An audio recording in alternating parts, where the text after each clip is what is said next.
Wake up, Tucson. It's your town. Get up and get involved.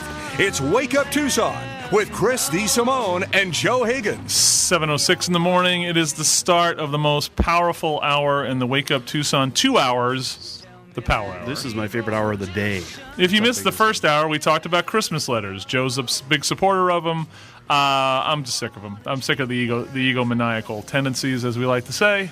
I like to keep in touch. I like to know what's going on. Gloria gave us a great update on on El Paso that they've only had four murders last year. Where we're at, I don't know where we're at. Let's make it up. 80, 60. We're at 60. Let's go dozens. Let's say dozens. It has been bad. Okay, we're going to do. So we talked about that, and then we got into. Of course, we got talking about the city council meeting yesterday. We gave the full report of what happened with the visitor bureau folks. We talked about how Rio Nuevo and the city are going to play kiss-kiss together, hopefully.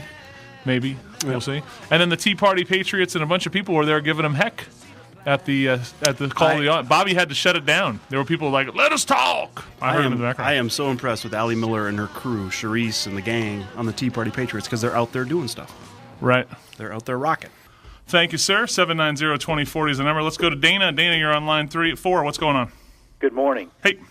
I was at the City Council study session yesterday, and I sat and listened to everything that you guys, or at least Chris, I know you were there, yes. that you saw and heard. And my concern has a little bit more to do with the nature of your reporting and the covering of the event. Go for it. I don't believe you're being at all fair or complete in the way you assess what happened in that meeting yesterday. Well, help me out. Let's hear it. So, Rick, Jonathan, and Felipe, the three guys that stood up and presented. Yep. For you to say that they're a mess, it's just not true. They were not a mess standing up there. They were clear. They presented the information that was asked for. They were forthright, and they did a fine job. I agree. I never heard Jonathan Walker say the word for a guy who's supposed to be a sales and marketing president of a big sales and marketing operation. Okay? Just with the ums and ahs and the uhs. He did this at the Pima County meeting, too. He doesn't look very professional and smooth when he talks to these guys. Here's the problem. The way that you dive and pick and tear into the Bureau distracts your audience from understanding in any way, shape, or form the quality and the nature of the great work that they do. Now, I agree, and I will agree all day long that accountability and transparency is important. But you've got to give these guys a chance. You've got to be fair. You've got to cover some things that you just aren't willing to cover. And you've got to be able to point your listeners and the readers of Good News Communication to the work that the Bureau does do that is good. These guys win awards. They're fully accredited through a tough accreditation process by the Destination Marketing Association International. Tourism is up in our community 6 straight months of consecutive growth in the problem is, industry. Dana, there's no one knows how they compete against our key competition with each dollar they receive.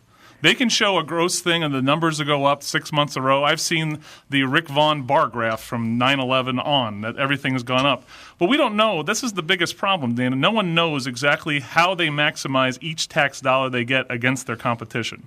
And that's the biggest problem. I've said this on, and I have said good things about them. I've talked about how their sales managers are pretty professional people who try to dig in as best as possible and dig out stuff. I've given lots of props to Vince Trinidad. I love the folks at the Visitor Center. But the problem is that no one knows they have a lot of payroll, okay, in relation to what they put out. Even I don't know, the question is how much of their marketing stuff goes to actual pure advertising the destination. We still didn't get that answer yet, okay? Well, here's just 2 things, and I'll make a suggestion, then you can get on to your other guests. There's some criticism coming from you and other people that Tucson doesn't know who it is in relation to Scottsdale or Santa Fe. Go to the visittucson.org website. Right underneath the main picture, there is a videos tab. Click on that videos tab, and you can watch a 3-minute movie that, and this is directed to the audience. I don't know if it'll blow you guys away. I've seen it already. You don't have to blow me away. Play that 3-minute movie, and I will stack that movie up against any video from any destination in the United States. And here's why it's so good. The Bureau, with a lot of investigation and a lot of research with travel industry experts and their primary partners, uncovered the fact that the visitor to any destination, not just Tucson, they are after core experiences. That's what a traveler is looking for. So the Bureau, as was indicated yesterday, identified 8 destination drivers that are most important to the people that come to the desert Southwest. That video and every bit of communication that the Bureau sends out is targeted directly at those destination drivers and identifies the core experiences that await a person when they come to Tucson. How they do their, I'm not saying that's a bad thing, is how does that work? When you talk about Scottsdale, who has a similar budget to us, okay? They're only a little bit more than us. They kill us on marketing their destination in relation to the word of Scottsdale out on the planet Earth. Well, okay, when I look at that, here's the thing. You sat on the marketing committee with me for a full year. Okay? And we listened to the Dog and Pony Show, because other marketing committees you sit on, you debate, you talk about what's going to go on, you try to, a lot of committees actually vote on what the final plan is. I asked Vic Vaughn for a copy of it, and he gave me, I couldn't get a copy of the marketing plan for 2 months. Then when he gave it to me, he had his assistant take out all the numbers so I wouldn't know what we were spending on a marketing budget. So, Dana, there's lots of problems when transparency, even with people they invite to be on their marketing committee. Jonathan and Rick have been invited to come on the show. They've never, and they will not come on the show. If you want to come on the show and defend them as a former board member, you're sure welcome to do that. Okay? Well, you and I can go on with this, and that's fine. It'd be a great hour of radio. And we have everybody on this show. We just had Chuck Huckleberry on the show. We had a great hour conversation with him. So if you want to convince Jonathan to come on and have a real conversation about this, I'm there. But here's duly noted. Here's the thing. The Bureau is doing, I believe, fabulous work. And again, I'll consent all day long to the importance of transparency. And full disclosure, your wife does work for them now, right? She's the director of marketing at the Bureau. Just want to make sure. I was tied into the Bureau long before she went to work there, a good 2 years before she went to work there. Now, were you when you were on the board and you were expiring your board membership, did they ask you to come back on? No, they did not. Okay, because when I got the thing from the board about nominations, it looked like you, Chris Smith, and somebody else was coming back for another round. Well, that was some time ago. But that's. Jonathan said he constantly churns his boards with new people. So yeah, I was invited back to serve a second term on the board, and then when my wife joined the work there, then I had to leave, and I left willingly. Okay, but it flies in the face of what Jonathan said, that he's constantly putting new people on the board because he asked you to come back and Chris Smith to come back and somebody else. So I just want to get that right. Keep going. Yeah. Well, then there's a whole new batch of board members that are just launching into their terms right now.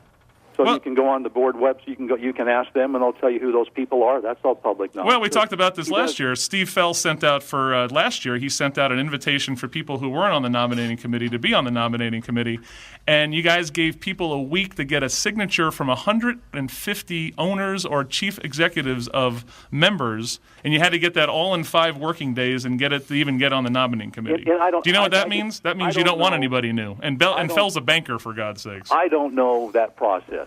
Well, you were on the board, though. I didn't go. I'm not on the nominating committee, and I wasn't a part of that process. So here's the problem. The way you're drilling down into this discussion distracts from the work that is being done. No, it doesn't, because what happens is no one knows, not even your own board. You, as a board member, you don't even know how they do nominations. So the problem is that the accountability and what goes on with their board, who's supposed to hold their feet to the fire. Okay, and one of those people is Ryan George, who's your website guy who makes thousands of dollars from the Visitors Bureau, is supposed to hold Rick and Jonathan's feet to the fire, and there's no conflict of interest there. It's the basics of the organization. Okay, 32 board members. You have an executive committee that seems to make all the decision. The other 2 are there for window dressing. How often do they meet? And they used to meet monthly, but now it's every other month. Does this sound like the Chamber Board or the United Way Board? Some of these boards that it's about. And Dana, we respect the phone call. Let's have the dialogue on an ongoing basis. But there are a lot of these kind of groups and boards that have grown organically over the last 10, 15 years that aren't having the hard dialogues about what's going on. And to Chris's credit, he has gone into the same rooms you have to sit on those boards and have these dialogues, but is getting kind of pushed off to the side. But here's the point about that. And the disenfranchisement of the small business person who's a member of the Bureau is off the charts. But here's a key point about this. You noted and heard yesterday that this oversight committee that's being put in place, there's concern about, well, who sits on that committee? And members of the council, I don't remember exactly who said what. The general tone was, let's make sure that there are people on that oversight committee that are industry experts. Let's get partners from the resorts and the stakeholders. That word was used, the stakeholders in the tourism industry, to sit on this oversight committee and make sure the money's being spent wisely. Well, guess what? People that represent that sector, they're already on the board of directors. So I think I find it fascinating that the council wants oversight from industry leaders, and that's why those industry leaders have been asked to sit on the board. First of all, you can go to Solara, the lodging association, and find people who are not on the bureau board, whether it's Wade Hosman, who's from the Hyatt Place down on the airport. There's lots of different people out there who are not on the bureau board who are helping make payroll for their owners or for themselves who could serve on this. Okay, and there's bed and breakfast owners out there who have been in the market for 10 to 20 years who could serve on this and give you a little feel from the small business owner on whether they're feeling the love or not feeling the love, Dana. So I love that you called. I could have this conversation for an hour with you. I would love to have it. It's so important. That's what our column in Inside Tucson Business was about this week, is we got to get every part of this economy right, and tourism being the number one thing has to be done to the max. And so we're probably going to agree to disagree on this one, Dana. Well, that's fine. I think there's some important details, and it's always good to dive into those. But here's my primary concern, guys, that the tone of this discussion, while the details are important, to be fair and to give the people in Tucson a fair assessment of the total scope of what's going on, they need to be given the opportunity to know that the Bureau is doing great work. You know what's pathetic, Dana? They have a $6.5 million budget.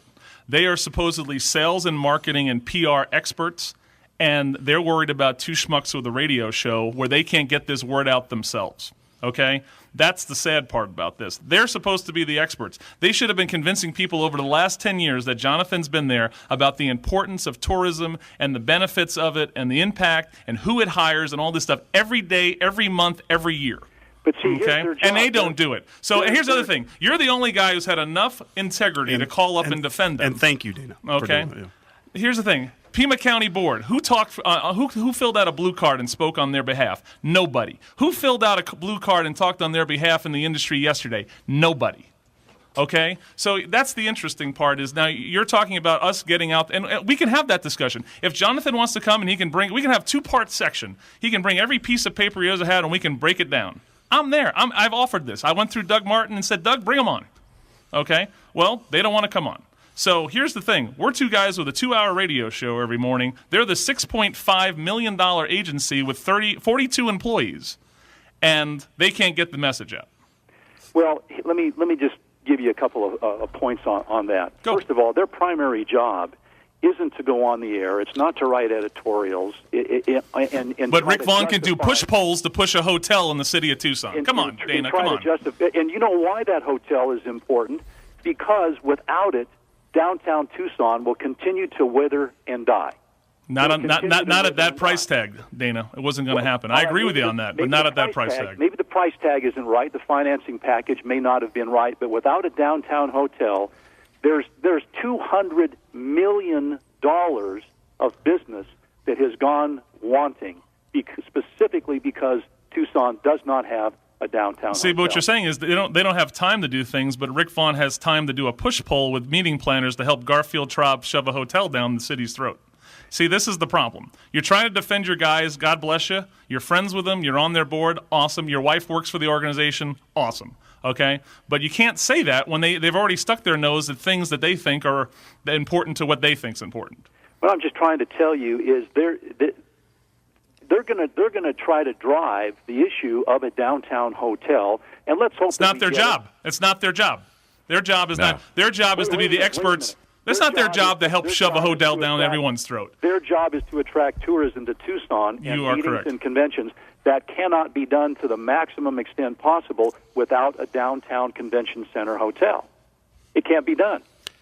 What about all the other resorts, Dana, that we have? We've got this beautiful Sonoran Desert. We can't bring people here without a downtown hotel. What about every other resort we have? Of course we can, because the occupancy rates in the resorts show that we can do that. But what we can have a downtown hotel that feeds business into the TCC without the downtown hotel being there. If it makes sense, yeah. That's the key thing. The downtown hotel drives business to the TCC, and we all know how important that is. Hey, Dana, we do got to run to a break and get to our next guest, so I'd love to. Can we book you on to come on and have a longer dialogue? Would you be open to that? It's much more important. I'm a voice. I'm a board member. I'm a member of the community. I'm calling in as a former television show host.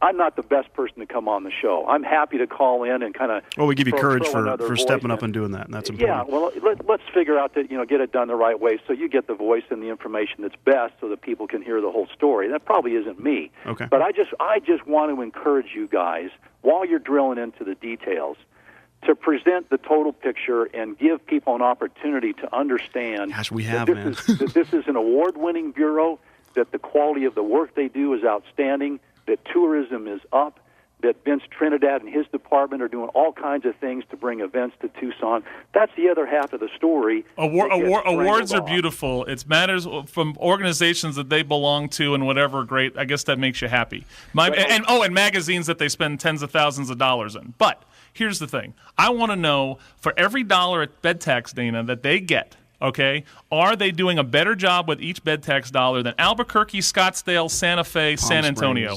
That's what I want to know. When I get that answer, I'll shut my mouth and let these guys alone. Well, again, how you answer that question, that's probably a subjective decision based upon looking at the work that's done. Oh, this one's easy. You look at the bed tax collection of each of those cities compared to how many dollars each of their CVBs get from taxpayers, and you'll give me a number and give me a trend over 3 years, and I'll give you an answer. And if they're beating everyone up, I will shut up and I will take Rick Vaughn out for lunch tomorrow. Well, pick a downtown restaurant and stimulate the economy. Local. Empire Pizza, baby. That's the place. There you go. Thanks, Dana. Thanks, Dana. Thanks for the time. I appreciate the call. Hey, Bruce Ash, thanks for holding on for 27 minutes. And we'll get back to you. We got to go to break. We are running disgustingly late. Lori, I'm sorry we didn't get to you, but we'll get back. This is going to continue. It's not like it's going away. So Bruce Ash is going to come back. He's been on for quite a while, hanging out, listening to that conversation. And thanks to Dana Cooper. I love it, Joe. I like that he called in. I mean, so far, he's the only one who's a supporter of this organization with enough integrity to call up. As Johnny Mack would say, John McCain, my friends, I asked you to rank the CVB as it stands today, and you gave it a 7 out of 10, right? Me? Yeah. Remember, 6 or 7 out of 10. I forget. Somewhere in there. Then we had someone from the tourism promotion industry call in one day, and I asked them to rank it, and they gave it a 6 or 7. So we're a 6 or 7, which is good, but it's a competitive marketplace. We need to be 10s. It's our only industry in this town, kids, because we don't like growth. We don't like mining. We don't like all. This is it. Let's be a 10. And if we feel like we're a 10, if we got the transparency that we're a 10, and they can communicate they're a 10, it's enough. And this invitation for them to come out has been since the day after the meeting at Pima County. They were on other radio stations. That's true. They were on John C. Scott the day after talking about this. So wake up, Tucson, 1030 KVOI, The Voice.